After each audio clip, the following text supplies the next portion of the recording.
your end, your roles, and some of our key themes in terms of mental health and well-being.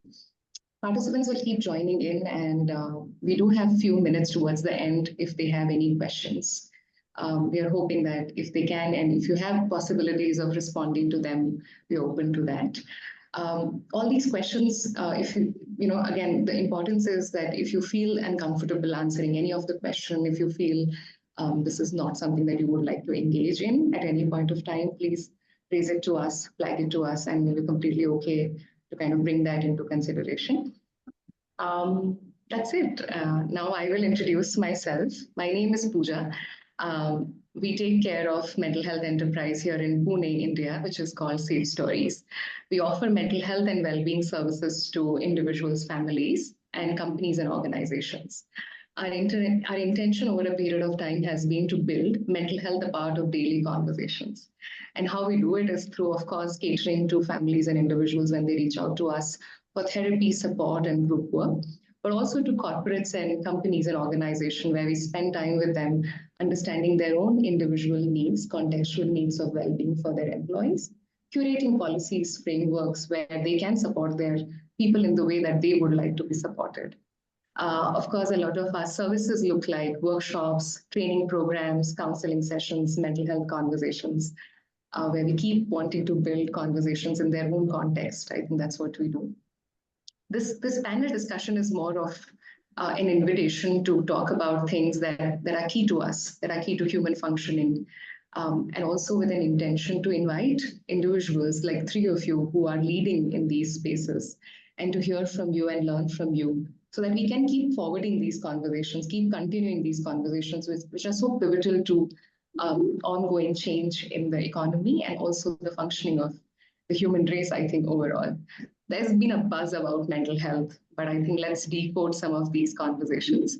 I invite, and I'm really, really grateful to three of you to be able to remove time from your daily routine and sit here with our audience and us, I think, to share your learnings and your experiences and your key insights, what has worked for you. So we'll begin here. Is that all right? I'm curious. I want to get a thumbs up from three of you if that's a good time to start. Great. So first, we'll go to Myra, then Manish, and then Namrata. Myra, if you can help us a little bit understand about your role at Godrej Capital, and currently, what does your day-to-day work look like there? So, I lead, first of all, I introduce myself. My name is Myra, and my pronouns are she and they. I lead DEI, Diversity, Equity, Inclusion for Godrej Capital, and which means I'm responsible to have equitable representation of underrepresented communities such as persons with disabilities, people from LGBTQ community, and even cis women. Uh, so this is what I do, and making sure that we have a right infrastructure to support the diverse need of the employees, and along with that, how we can have equitable policies for them, such as gender affirming care policies and more. Other than that, like my day to day, okay. So as we were discussing, it's a Pride month, so it's a quite happening month, especially being a queer person, leading DEI.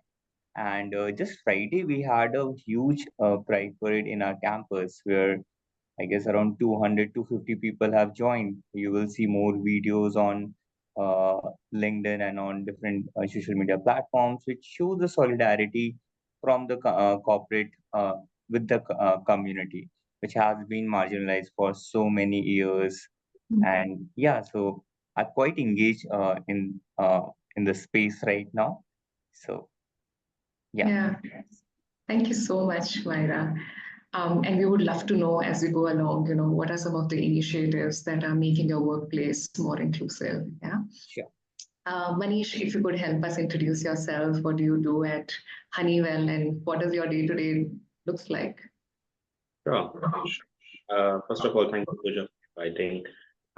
So my name is Manish Zade. I'm basically from Nagpur, in India. I did my engineering. worked in corporate for 3 years as an engineer, and then decided to pursue my career in HR. I did my post graduation from TISS Mumbai. Worked with a small startup and then started working with Honeywell. Worked with Honeywell for almost 3 years, and then got a global opportunity. Relocated to Charlotte, where is the Honeywell headquarters located. Right now, I am working as HR business partner for Honeywell's productivity and safety solutions business. And I'm actually managing a global role where I support business and try to solve the people-related challenges, people-related issues for especially sales and commercial organizations for this particular business in Honeywell. So, unlike other HRs, a lot of my time actually goes into solving the problem, identifying the challenges, anything related to people, anything related to the people processes, which can help our business do better, which can help making our workforce as productive as possible, and making this place an inclusive place to work for everyone. So that's basically I do Puja on a day-to-day basis. Thank you so much, Manish. Very, very significant work that you're doing. Namrata, could you help us understand your role at Deloitte? And also, what does your day-to-day look like? Thank you for having me here, firstly. My name is Namrita. I'm a senior manager at Deloitte Consulting. I specialize in supply chain management and provide supply chain services to Fortune 500 companies globally. Unlike Manish and Myra, I sit on the business side of things, not so much in terms of the HR side, but I can't begin to acknowledge the importance of the role that, the people like both of you play within our organizations, because I collaborate with the likes of you all and sort of help our organization internally become more effective, right? Because people are our we don't have any products, so people are our key parameters itself in consulting. So my day-to-day is really running about 5 to 7 projects in parallel with about 70 or 80 team members on a day-to-day basis. So highly people-related role in terms of understanding each of their needs, making sure that both the customer as well as our teams itself are well integrated. So can't undermine the importance of this discussion more. Thank you so much. And as you kind of pointed out, that people are the parameters, and all three of you are engaged with people at workplaces in their individual and in different capacities. So I'm going to hit right start where we are heading. Myra, and this is a question that I'm keen on asking you.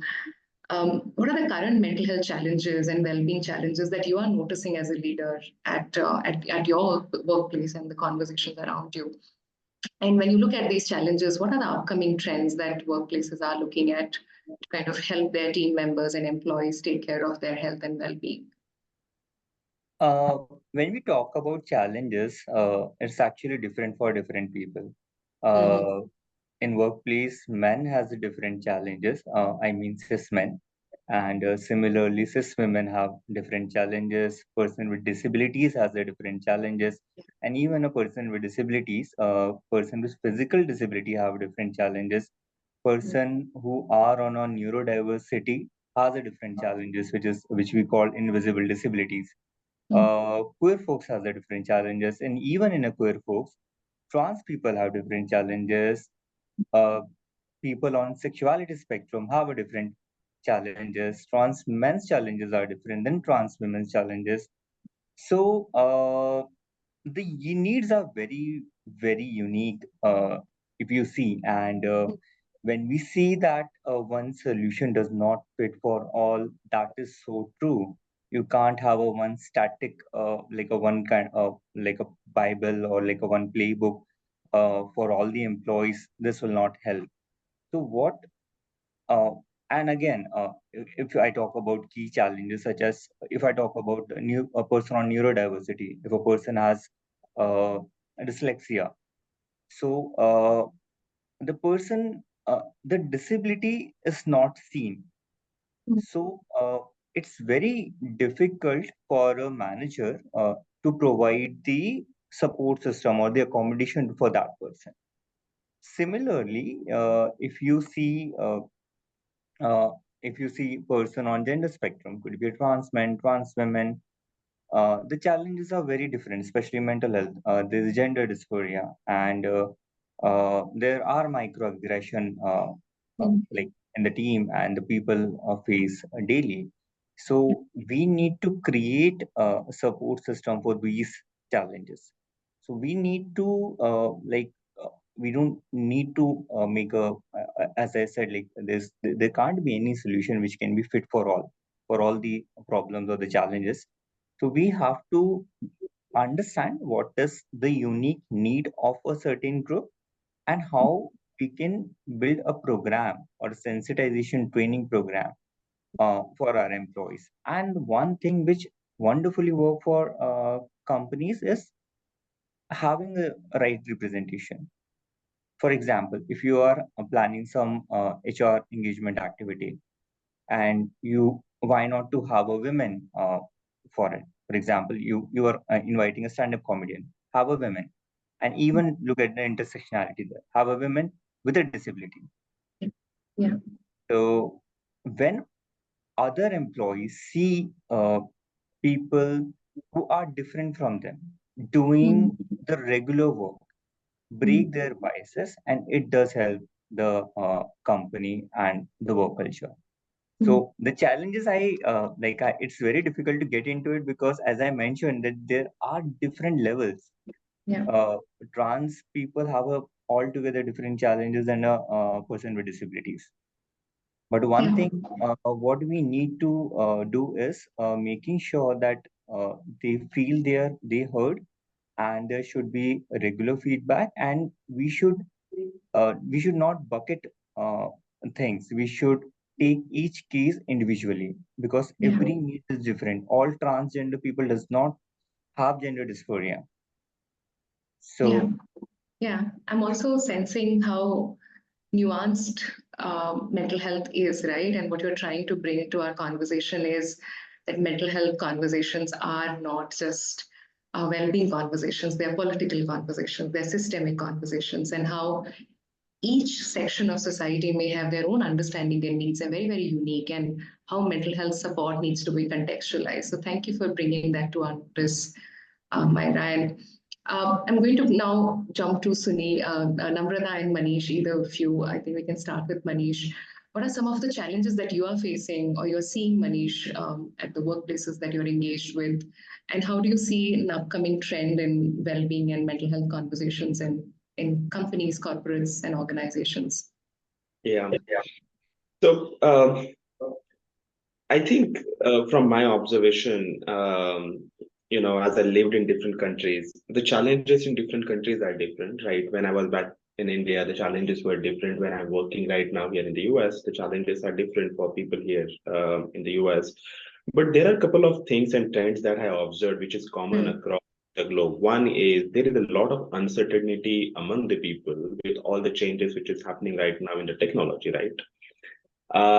People talking about AI, people talking about what exactly going to happen to their skill set, which is causing a lot of uncertainty for these people, which is also creating a lot of mental health challenges for these people. I think in the last 4 5 years, we've been through a lot of changes where there was a COVID era. Everybody was working from home. Right now, people are being called to home, back to the work. Some organizations are giving them hybrid work, schedules. So that is also creating a lot of uncertainty among the people, like how exactly I'm going to work. I don't want to go to office. Some people really like working from home. Some people really want to go back to the office. That is also creating a lot of uncertainty and mental health challenges for the people. And third thing is, I think I'm talking a lot more about the corporate employees work in the corporate. I think the expectation of work has been changing a lot in last 3 to 5 years, right? I mean, earlier, I think the world has changed a lot during the COVID. The expectations of the organization has changed. The expectations of leaders in a bigger organization has changed, which is creating an unrealistic expectations for the employees, which is creating a lot of workload and which is putting a lot of pressures on employee. Which is creating a lot of mental health challenges for the lot of employees that I see in a lot of corporates, and not only my organization, but whenever I speak to a lot of my HR friends and talk to them about these topics, what exactly is happening in their organization, I think more or less I get the similar kind of an answer. At a global level, I think a lot of corporates are also doing some of the measures where the middle way every organization has found is, instead of going to the office and instead of working from home, can we have a hybrid workplace, right? Where some days they are coming to office, some days they are working from home. And there was a recent study which was published, I think, by Cornell University, is I think hybrid workplace is the best solution right now. I mean, where you are getting an ability to an opportunity to talk to people, real humans, and at the same time you're getting an opportunity to work from home at convenience, which is a kind of a win-win situation for both organization and employee, right? And with respect to unrealistic workload and expectations, I think a lot of organization is trying to give clarity to employees. I think a lot of mental health challenges in the corporate is related to stress, right? Fortunately, my wife is also a clinical psychologist. In fact, she was Pooja's roommate in TISS Mumbai.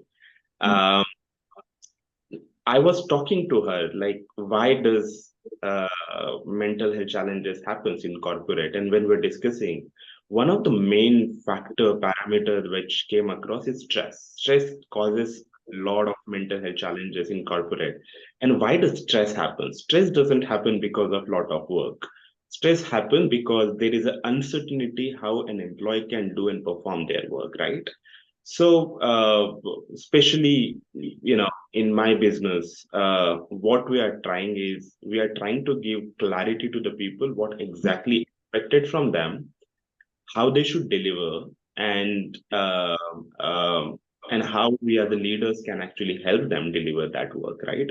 And I see a lot of corporates also taking similar kind of an actions, which definitely can help reduce stress for a lot of people, eventually making a better and inclusive place for them, right? And also, a lot of global organizations have started creating different employee groups. I personally am part of an Asian network here in the US because we are a very small community, and we always like and to be surrounded by the people who look like you, think like you, and talk similar kind of a language. So creating those employee network and giving those employee network complete independence to operate and function their own way, and creating a workplace in a smaller group can also be a solution for a lot of global organization to address and solve a lot of mental health challenges. Thank you for saying that, Manish. And I think what I'm carrying back from this part is how stress is also not just because of the work, right? And uncertainty that it brings. And also what you mentioned in terms of COVID and how people are now moving into hybrid space, and organizations are taking some active positions to build agency within their team members so that they can also find ways to take care of themselves. Namrata, I'm curious, how do you see mental health since you're on the other side of the business, right? And how do you see when you work with your team, what are the kind of challenges that you are able to see as a manager? And what kind of trends you see workplaces taking up to take care of their team? Yeah, I think point that we brought up, which is post-COVID, we've all been forced to operate in a very different environment that we've not been used to. And separation between work and personal life has become very gray right now. Before it was very definitive that you're going to go to the office, you're going to work there, you're sometimes going to bring back work home, sometimes you're not going to bring back work home. But today that separation does not exist for a majority of the workforce itself. So what I find my team struggling with majority of the time is how do we define the separation? Or if I know what the separation is, how do I set the expectation that this is my separation or this is where the boundary lies, right? There is this almost hesitation about how can I raise this? If this exists, I understand it, but I really don't know how to even raise it and make sure that my teams, my leaders, or my juniors even understand it. So I feel that's one of the biggest challenges that I find my teams facing. And the second thing is with this blurriness or this gray area that we're working in, I find my teams, more so the junior team members, struggling with lower concentration because we now have all of these external factors that are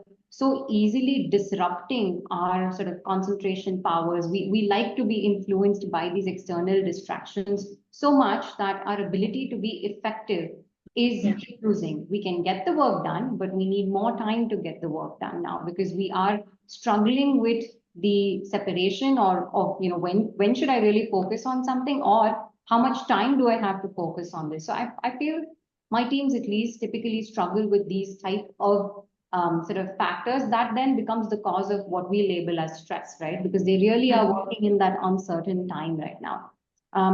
What I've seen organizations like mine, as well as other corporates that I work with, really adopt is starting to define a holistic approach to healthcare, right? We use mental health very loosely, but the separation from health is not needed.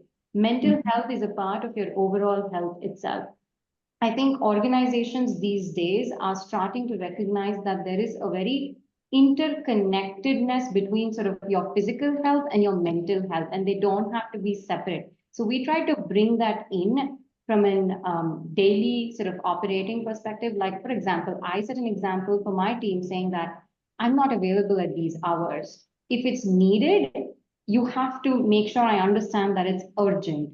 Or I'm setting the example that I'm going to be working out or I'm prioritizing preparing something for my family or whatever I enjoy doing. But as a leader, really practicing that and making them understand that it's okay to engage in other activities. It's okay to prioritize those things when you can maturely set the expectation of even translating that into effectiveness of work.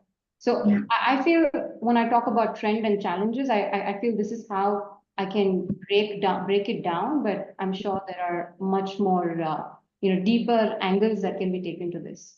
Yeah, yeah. The therapist in me was almost like jumping when you said mental health is a part of the overall health, right? And I'm glad a lot of global conversations, at least what we are witnessing across, is that there is an understanding that mental health needs to be part of the integrated health, and it cannot be just kept isolated from our conversations. Since we're talking about health and wellness, I think what Myra also brought up was the entire space of making mental health more contextual, right? So, Myra, I'm coming back to you and asking you, how does, if there is inclusivity, how will that aid in mental health in workplaces? Because I see that, they become, they're together. But I'm curious, how do you see that since you're there and working with people through that lens? Uh, Inclusivity plays a very important role for any organization in their success, and the reason is very simple. Inclusivity leads to the sense of belonging. Sense of belonging will lead to the productivity. Uh, if you see, when a person feel included in the organization, they are more open to share their feedback, their concern, and as I mentioned in my previous response, they're diverse and their unique needs. For example, again, a person with dyslexia, dysgraphia, a person won't be able to understand what is required. And if I don't feel included, I don't feel safe in my team, then I will not share my concern with my manager or with my team member. And then this will lead to the bad performance or low performance, and which eventually will affect the employee and the company as well, because it's not just the employee who will be losing on something. It's company too. If the company has recruited someone, they have put resources to it, they have put money to it in their training and infrastructure and so many other things. So it's very direct, like it's a big loss for the company. So when employee feel included, again, like a cis woman, if she feels included, if we work in a NBFC space, which is ruthless, pretty much. I don't have a right word to say right now, but like it's kind of men-dominated space where the language is very harsh, and we have to create a space uh, in our company for women employees where if any harsh or if any demeaning language or the word have been used for the women, they can share the feedback, and so Right. that we can work on developing or making our culture better. So inclusivity plays so many ways, in creating a culture of belonging. And again, there is no we all know like how diversity plays important role, whether in terms of innovation of ideas or work culture and so many other things. So Yeah. inclusivity is the key for any company to grow and to to be a better company for people. Yeah. Yeah. And I'm keeping the thought, in my heart that when people are seen, they are able to voice what they're feeling, right? To be able to see is such a huge part of a workplace, and such small steps can really help. Thank you, Myra. Coming to now Manish here. Manish, since you're also placed in a position which is global, right? And I'm also curious, and you were talking about how post-COVID there have been changes and there's uncertainty. What are some of the structural changes that you feel you have maybe implemented or learned over a period of time and have insights from that have led to fostering personal and professional wellness in your company or workplaces around you? What do you think over a period of time, organizational or structural changes which are needed to foster well-being? Yeah. So, you know, when you work with people coming from different countries, when you work with people coming from different thought system, belief system, Mm. speaking different languages, for them, English is not the first language. Um, and across different time zone and different countries, it is very different and difficult to manage and work with such a diverse set of people, right? One of the practice that I have implemented myself is first is listen to them, the simplest thing that you can actually do. Give them a very safe environment to put forward their thoughts. Mm. Um, and if needed, try to have the one-on-one conversation with teams and address those concerns in the most fair way you can. I mean, I will give you an example. I was in a call, and one of my colleague from the US, she said, I have to drop from this call because I have to go for my therapy session. Mm. And one of my another colleague who was based out of Middle East, she said, "Oh, I mean, you guys go for a therapy session, and you guys are talking so openly about it. Mm. Is something is not acceptable here." Mm. Um, and I have another colleague. She was also from China, and she also was kind of sharing similar kind of an experience, right? Uh, when I was back in India, I don't think people talking about their mental health therapy or stuff very openly, right? So it's all because the people come from the different background, different belief system, right? And I think the thought of mental health, taking care of mental health, is pretty old and has been talked very freely here in the US. So that actually gave me a very a different kind of a perspective, like how the belief system can actually impact people and how we can give them a safe place to talk about their beliefs without offending anybody. And we can tell them that it's all part of your unlearning and learning process when you are working in the global kind of a teams, right? So that's what I have observed. Those are the kind of practices I have done, implemented. A lot of things which I have seen, observed here were also very new to me. So it was also a unlearning process and relearning process for me. But yeah, I think talking to them, having one-to-one conversation, and trying to keep as neutral persona as possible when working in such a diverse place, I think that is very important when you are working in this kind of an environment. Yeah, yeah. It's so humbling to see how you've been able to identify the entire conversation around creating a safe space for people to talk, and how the fundamental need for people to be heard, and how we create these listening spaces where people are seen and heard. I think what Myra brought up was to be seen, and what you brought up was to be heard. Um, I'm carrying that. And I think that also brings me to Namrata, because also this is a different context, Namrata, that you work in, right? Supply chain management, and how each space has their unique challenges. I'm curious, as a manager who works with people, how are you able to see and the unique challenges that your team brings in, maybe, and what do you do if someone is experiencing a challenge in the position of power, and when you are taking care of your team?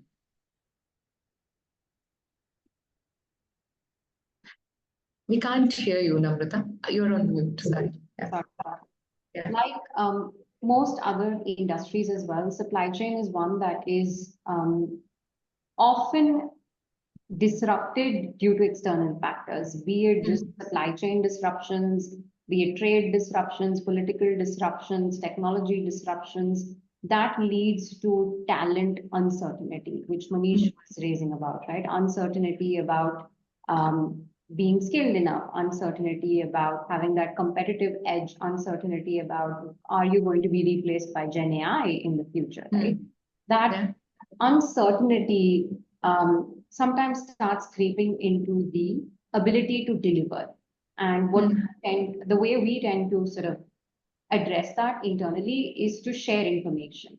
Share information as an organization that will allow your talent to thrive, not so much as to challenge their confidence enough, right? As sitting on the other side in terms of the management, you don't have the liberty to share everything, but you do have the liberty to share data that's going to uplift the mindset as well as the morale of the team in a way that's not going to negate what you are sort of going to do in the future as well, right? So I think I would say that the basic courtesy that you could extend towards your team who are a representation of your organization is sharing the information that's going to really make them pay it forward, if you will. Yeah. So really creating a space of transparency and sharing information with them, so that they are also feeling empowered in the same way. Yeah. Coming back to Manish, I think, and then I want to go back to Myra, is Manish, since these are the spaces that you have tried, like listening to people and creating a safe space for them, I'm curious, have there been any intentions to build more rigorous, like maybe having a mental health professional in the team, or access for the team to seek out professional support? Because while we also understand that mental health conversations are so contextual and so important, and they need to start right at the level where you are, like we're talking about therapy in a meeting, right? And to be able to openly access and to talk about it.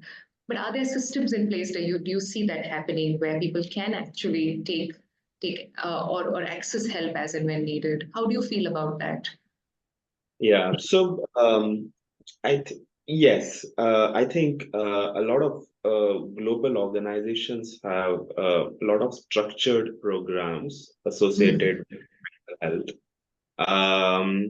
In US, mental health is insurance. You get an insurance coverage for a therapy here in the US.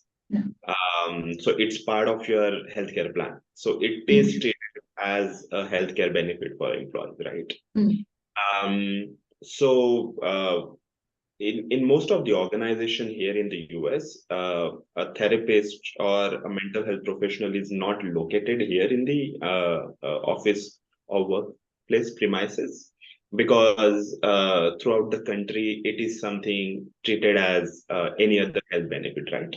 Absolutely. In India, uh, uh, and I can definitely talk about Honeywell. So we had an affiliation with a mental health, I'm forgetting the name of that organization. We had an affiliation with that organization where every employee were allowed to take 5 to 6 sessions, associated with the mental health every year.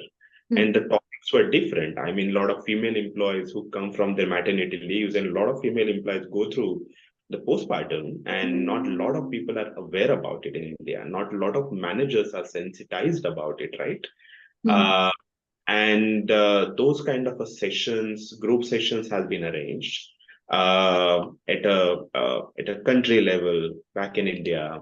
Um, Stress related things. So therapy and everything was part of the comprehensive benefit that organization was giving it to the employees. And I think right now a lot of organization is trying to implement such kind of an initiatives, because this new generation is pretty sensitized and talk about mental health issues pretty freely, openly, which is also helping organization or pushing organization to implement such kind of an initiative, right? So I think there are a lot of, and I can definitely talk about the Fortune 500 companies. I think they a lot of initiatives like employee assistance group, affiliation with the organization who gives them therapy 4 to 5 sessions every year, right? There has been a lot of sessions conducted at a country level based on the cultural aspect of that country, sensitivizing managers about the mental health challenges, right? So I think those kind of a small initiatives which have been taken, but I think we have a long way to go. We have a very long way to go. Um, I think still in different parts of the world, mental health is considered as a taboo. And not only the developing nations, but also in a lot of developed nations, I have seen those kind of a challenges. Uh, Still think it is considered as a sin to talk about mental health in a working kind of a space in some of the countries, some of the cultures. Even the organization is ready to support, I think people come with a different belief system and they try to relate it with the inability of a person to deliver their work. So those kind of a challenges also exist. That's why I'm saying we have a long way to go as a human race itself to inculcate all this inclusivity and making a very inclusive place for each and every one of us. Yeah, yeah. Yeah, and I think what I'm also holding on is there are steps. And as you said, young people are also entering organizations and they are sensitized. They have the language now, and they're actually asking for these benefits, these spaces, these safety conversations are there much more happening. There is more voice, there is more vocabulary, but as you said, Manish, there is a long way to go in terms of implementing these ideas. And towards the end, we will talk about our hopes from the space that we're all holding in. What are some of the things that we would like for our world of work to have?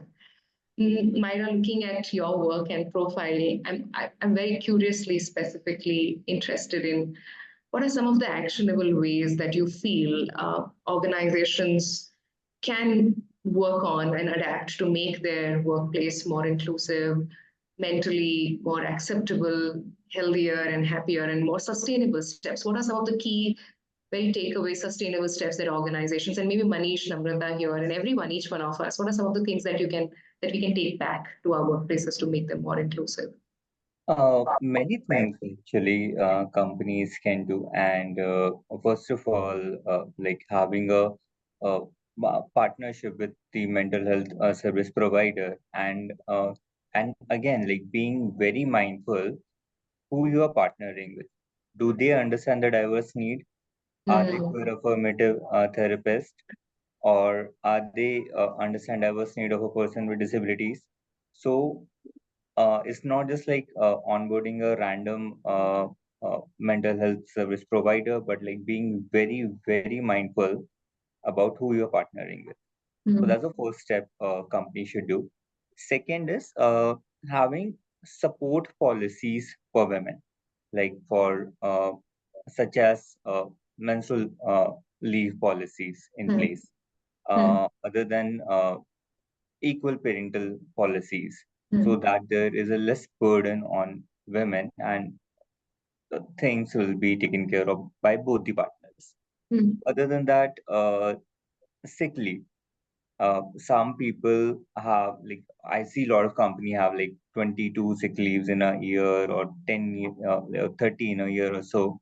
So capping the sick leave, it's actually very difficult for again for the diverse needs. So making your policies more inclusive for everyone, because people might need more sick leave.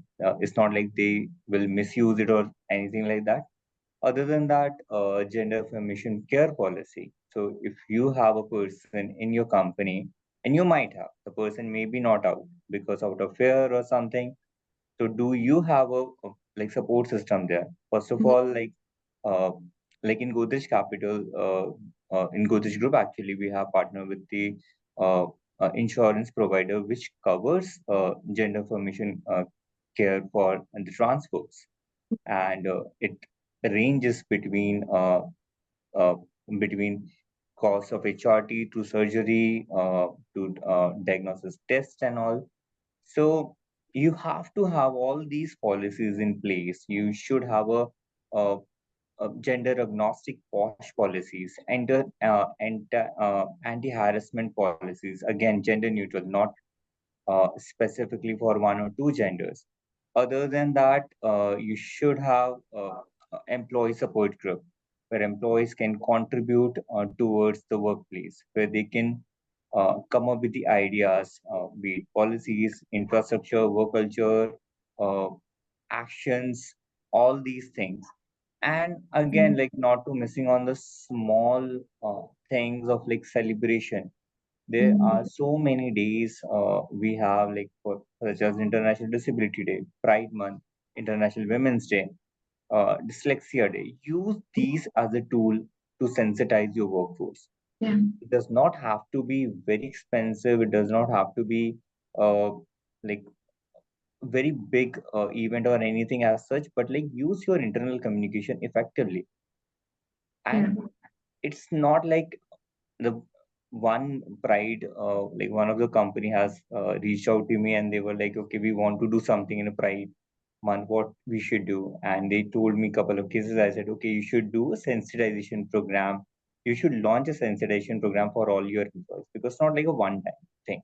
uh, it's about dealing the biases of people. And they said, okay, we did it last year, we want to do something new. So the organization needs to understand what you're doing and why you're doing it. Yeah. The important thing is why. So make sure that your workforce is sensitized. You keep communicating the same message through every way. Yeah. As in my like opening response, I talked about having an artist from intersectionality. Similarly, similarly, having a workforce. If you have a one or two trans people working in your company, it's good enough to sensitize your workforce. Yeah. They will see them like where they have seen trans folks on street, on very inhuman roles in movies, and it will all help to make workplace more accessible, more safe for everyone. People, and if people will have a better mental health in the workplace, the company will flourish. The company will do really good.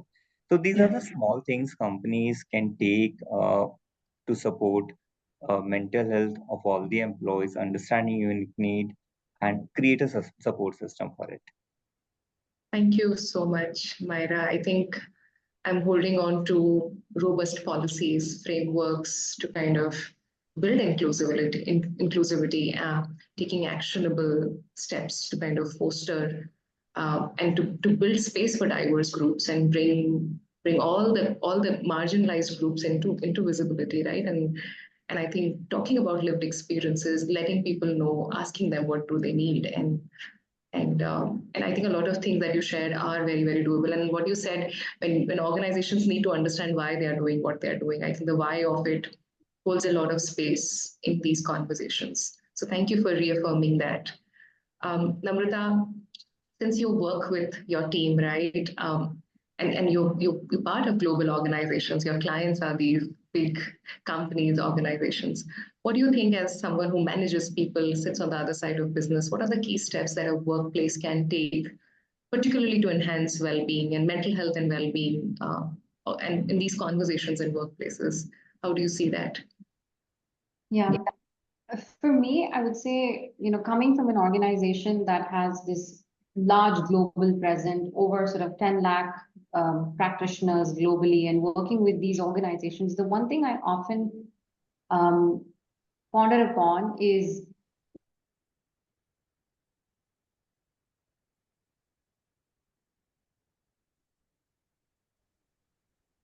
I think I may have got dropped off for a few seconds there, but I'll probably Yes. repeat myself. So the one thing I always ponder upon is coming from an organization with this scale and size and working with clients of that scale as well.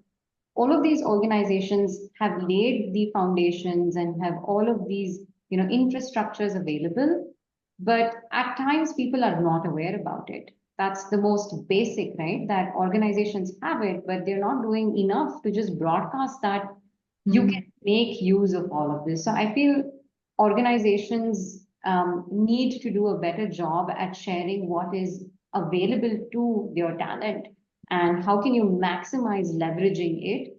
I think talent on the other side also needs to stop being hesitant about their own needs, prioritize yourself, and you can inquire. Everybody is going to be there to share that information with you because investments have already been made. So I feel like it's as simple as broadcasting that more, that we have all of this infrastructure available, and making sure that the talent is leveraging that to the maximum potential itself. And I do feel like there's a little bit of a gap there. And at times I find myself educating my teams about, are you aware that we have this, and have you utilized it? I'm glad you're sharing it with me. I am not a mental health expert. I'm here for you, but I don't have the qualifications to address your challenges, right? So it's that step about making sure the teams are aware about utilizing what's available to them. I do feel there's a gap organizations can bridge there. Yeah, yeah. And there is enough research that talks about low engagement on these programs, right? They're almost seen like one of those things that employees have to sit. And I often wonder, when companies schedule mental health workshops on a Saturday evening, right? I think that's also what I want to bring to our conversation, is how they are going to be placed and how we voice them. And as you said, Namrata, how do we broadcast them? How do we make them accessible to our team members is going to be much, much of importance. Yeah, and I think just introducing it in a normal conversation is what you can do. You don't need to always have a separate setup, right? If mental health can be given that importance, that it is normal and can be discussed in any given meeting, in any given forum, people might start accepting the fact that, okay, I'm going to go ahead and use that option that's available to me. Yeah. So normalizing these conversations and inviting them into our day-to-day spaces, I think very, very significant. As we are moving towards closing this amazing conversation, I'm hoping to ask one last question, and I hope we keep asking this again to ourselves and peers and everyone in the community. What are our hopes as we move forward? What are some of the things that we wish to see in our workplaces, in our world of work, with regards to inclusivity, health, wellness? I think they're not separate, at least to us at Safe Stories. They're all together. What are some of our hopes that we are holding close in our heart? I'll go to Manish. What are some of your hopes, Manish, as you continue to work in this space with regards to health and wellness? Yeah, I think managers should start talking about it. That's the first step we can take. I mean, if you see, for most of the employees, their first level of interactions happens with their managers, right? Yeah. How their managers talk, how their managers perform, how their managers interact with them, and how their managers treat them is going to be a direct influence on these people, right?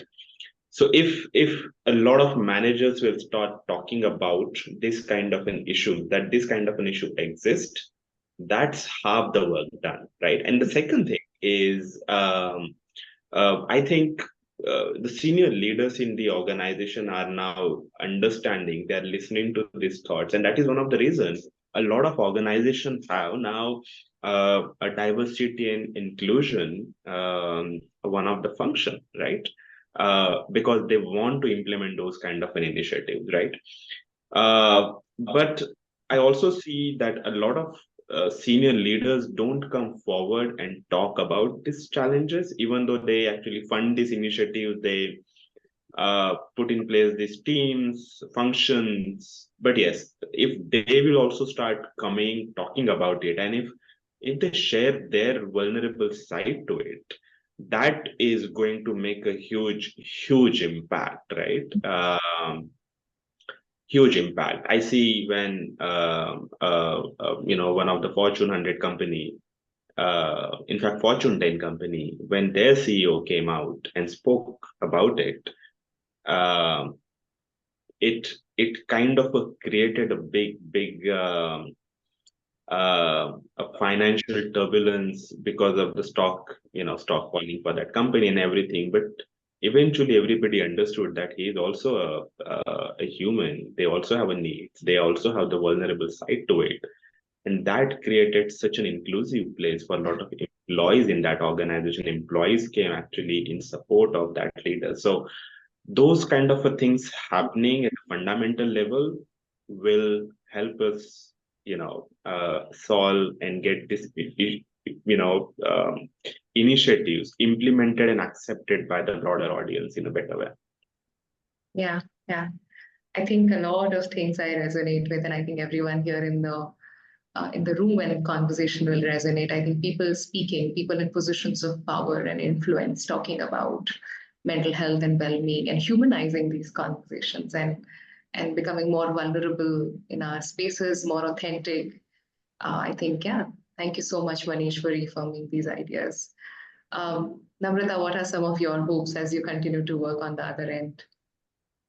I would say my hope is that, as Manish said, if leaders can humanize it a little bit more, my hope would be that we start getting the reciprocation for it, because I tend to generally sit on the other side and I'd be an advocate for all of this, sort of be present, pay it forward. My hope is that we start getting the reciprocation, because I know that organizations, and I think I see it on the questions also, organizations always look at mental health as more of an expense, right? That we have to do it because the regulatory body requires us to do it. But there are organizations, and I'm proud to say that my organization does not think about it that way. That when we invest, I hope to really see people actually turn the board over and speak more about this as well on the other side too. As the humanization, I would say, needs to go on both the sides. Yeah, that's really important because that will make the conversation effective and create change that we are hoping to build over a period of time. Yeah, and thank you for responding to that. Yeah, Manish. Yeah. Yeah, just one point I just want to talk, as Namrata said.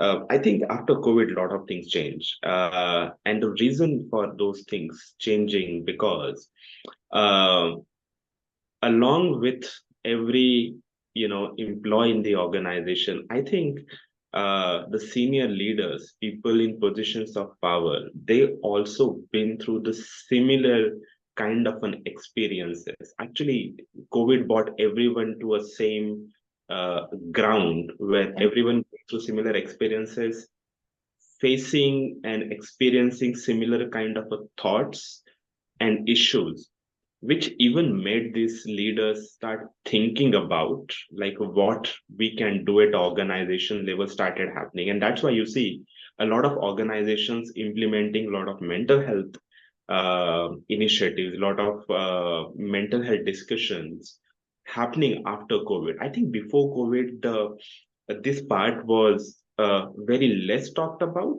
and very less focus from the senior leaders. But that also has changed after the mental health because they themselves actually experience some of these thoughts and experiences. Yeah, absolutely. I completely resonate with that, Manish. I think Namrata will rejoin. There's some network concerns at her end. Until then, I'll come to you, Myra. What are some of your hopes from this space? So I see a wonderful initiative by the corporate companies, by individuals, uh, like giving mental health a priority. Mm. Uh, Talking about work-life balance in a more constructive way, in a more objective way, how it should be like. And I know like so many people around me taking therapies. I can speak to my manager about my therapies, that I have a therapy session at this time. She also shared that okay, she is also seeking therapy. If you need a reference or anything, like I'm here to support.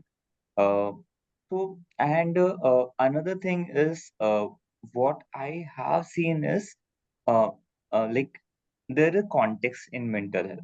So I am just keep talking about the diverse need, and I see professionals supporting for that diverse need. There are so many therapists who are expert in providing therapy to the queer folks. There are Yeah, so yeah. many people who are expert in providing therapy to people who has ADHD, Mm-hmm. and there's so many things it's beautiful like when you see the whole space is evolving, understanding the need, and being ready for different needs and Yeah. diverse need for people. And as I mentioned that in our company, whenever we onboard any mental health professional, we do see like what are their expertise, whether they will able to help the employee or not. So it's not just about the therapy sessions and all, but it's more to that. And people Absolutely. are being more aware about their well-being. They are conscious about the choices. Okay, this can be a very radical statement, but yeah, they are going towards it, and I feel like the future is bright and beautiful. Mm-hmm.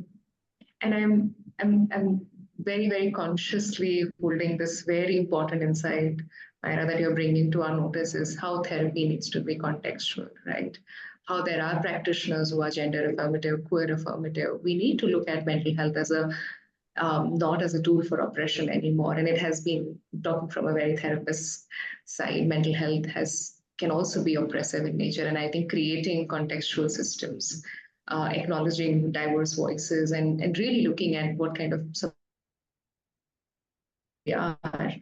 And I think that's very significant to the mental health work that whatever mental health work that happens in our work. I hope it is contextual. I think that's what I hope also along with this.